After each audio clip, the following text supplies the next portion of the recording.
Good morning, everyone. March 10, no? Tuesday. So, pasensya na, no? Medyo naging busy tayo lately, kaya hindi tayo nakakapag-record ng mga analysis. Today, uh, gold chart analysis. So, as usual, we will start our analysis from the higher time frame or monthly time frame for our top-down analysis. So, we have here, medyo binago natin, ibinalik natin yung dati. Para simple lang. Napansin ko, mas nagiging komplikado na nahihirapan yung karamihan.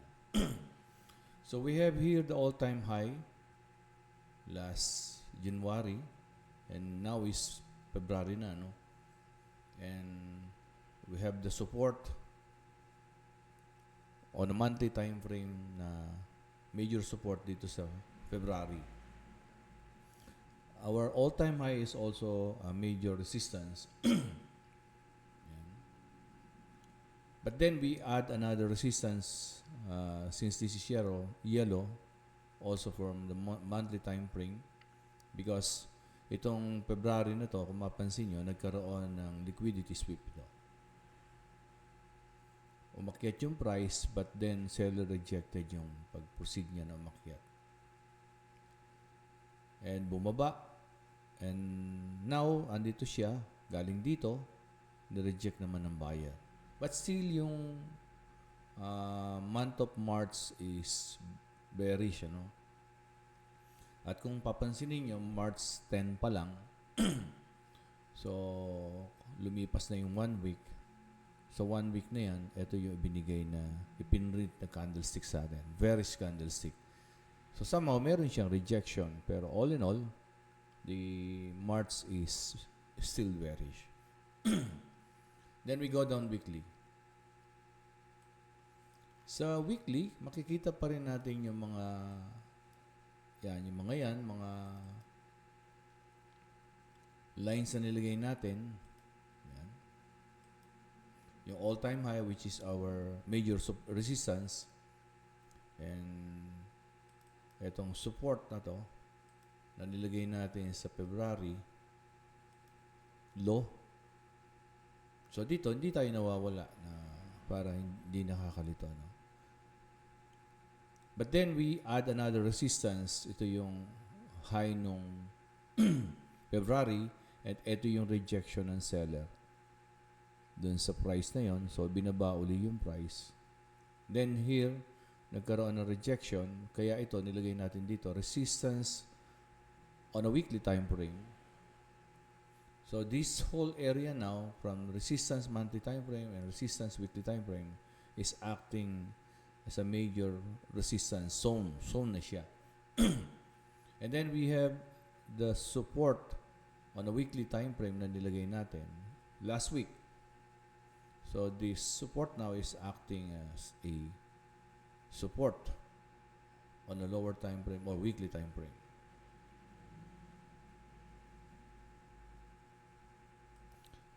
Kung mapapansin nyo, tinanggal ko yung mga bearish fair value gap at saka bullish fair value gap para hindi nakakalito. Yung kasi nagiging problema ng karamihan pagka sobrang dami, nalilito sila. But later, we will use those na tinanggal natin. But as of now, makikita natin, the price now is moving in between the support ng weekly time frame and the resistance ng weekly time frame. So, medyo irrelevant muna itong all-time high at saka itong support monthly time frame since bearish yung pinapakitang galaw nung market on a weekly time frame. Yun, para manaro natin yung pag-analyze natin, naglagay tayo ng support ng weekly time frame and resistance ng weekly time frame. Pero since nandito yung resistance ng monthly time frame, so mas nanaro. So, very significant yan bago mabutas. Ano? So, we go down daily now. Daily. So, sa daily, mas inaro natin. Ano? Ayusin lang natin. So, sa daily, unahin natin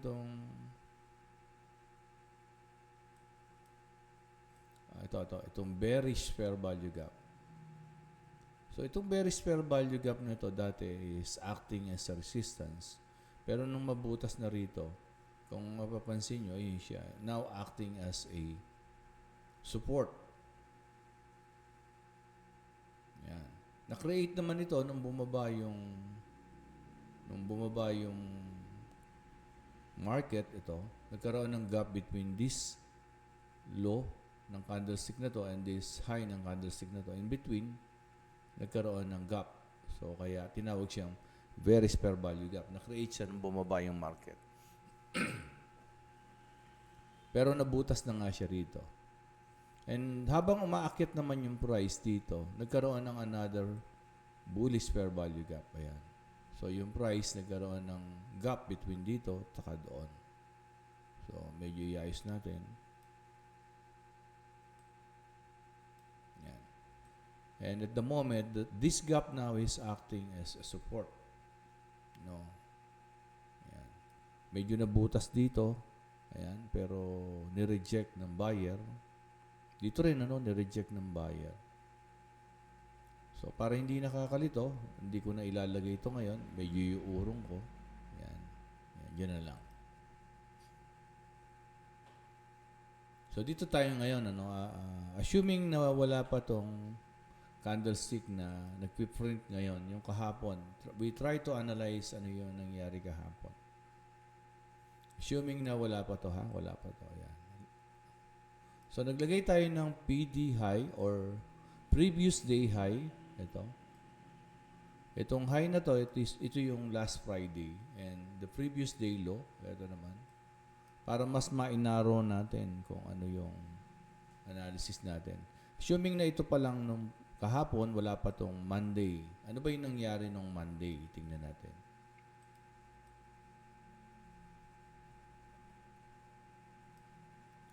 So, assuming na ito nga ay wala pa, so the previous day high now is acting as a resistance. Ito.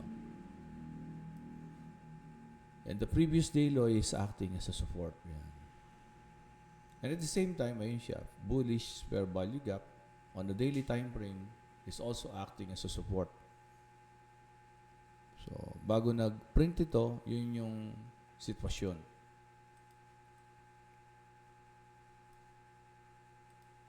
So, punta tayo ng 4 hours. 4 hours.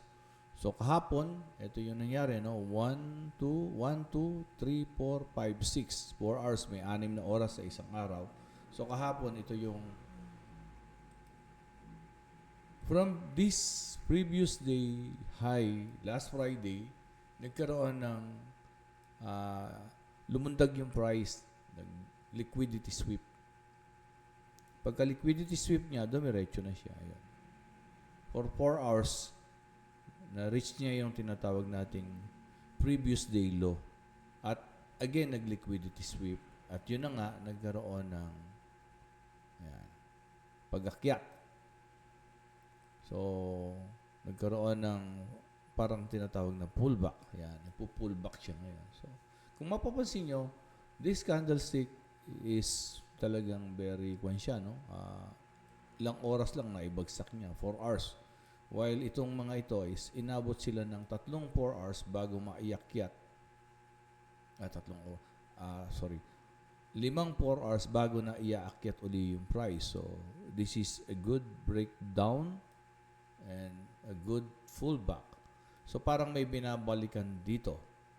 Ayan. May binabalikan.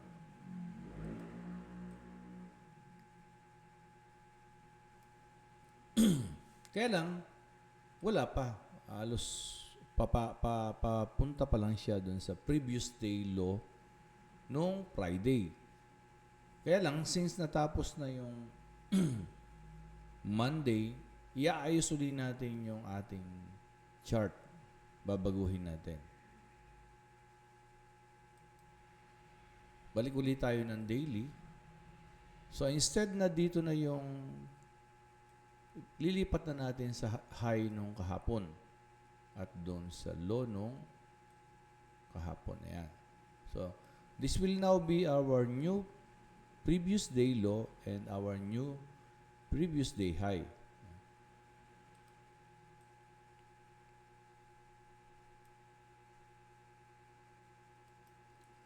And then we go down 4 hours.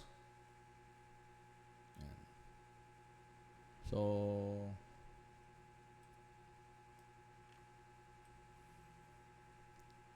kanina, nung nilagay natin yung yan, monthly, so, dito makikita natin we have a bearish candlestick. Although na may wick dito, no? May wick dito kasi this is the buyer's rejection. And then weekly, so ganun din, bearish din. Kaya lang may mga rejection tuwing tatama doon sa support. Ayan, support ng weekly time frame. Ayan, nag-reject na naman. Lalo na on the daily prime frame, since meron tinatawag na bullish fair value gap. So the bullish fair value gap is now acting as a support.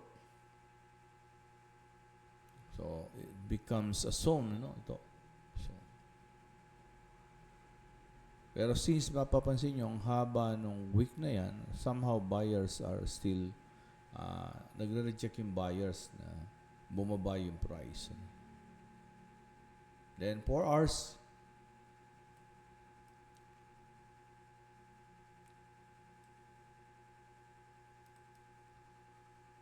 so, anong gagawin natin ngayon? Ano ang gagawin natin ngayon? So, I suggest, wait for the price to dito.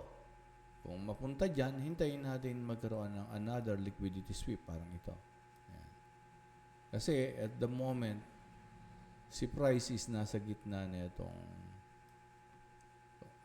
range. Actually, ito yung range. Ayan, ayan. So, we really don't know kung saan siya pupunta. Pag ganyan, pwedeng bumaba muna bago umakyat o pwedeng dumiretso na. So, to be more safe, lalo na sa mga nag-i-intraday, you wait for the price to reach either the high or either the low. So, you can decide. Pag na-reach niya yung high, you wait for the liquidity sweep. Or pag na-reach naman yung low, you wait for the liquidity sweep. Ayan. Liquidity sweep, lalo na kung may buntot sa baba o sa taas, ayan, liquidity sweep yan. Then, pag bumalik yung price sa loob, you can sell. O pag bumalik yung price sa loob, you can buy. Ayan.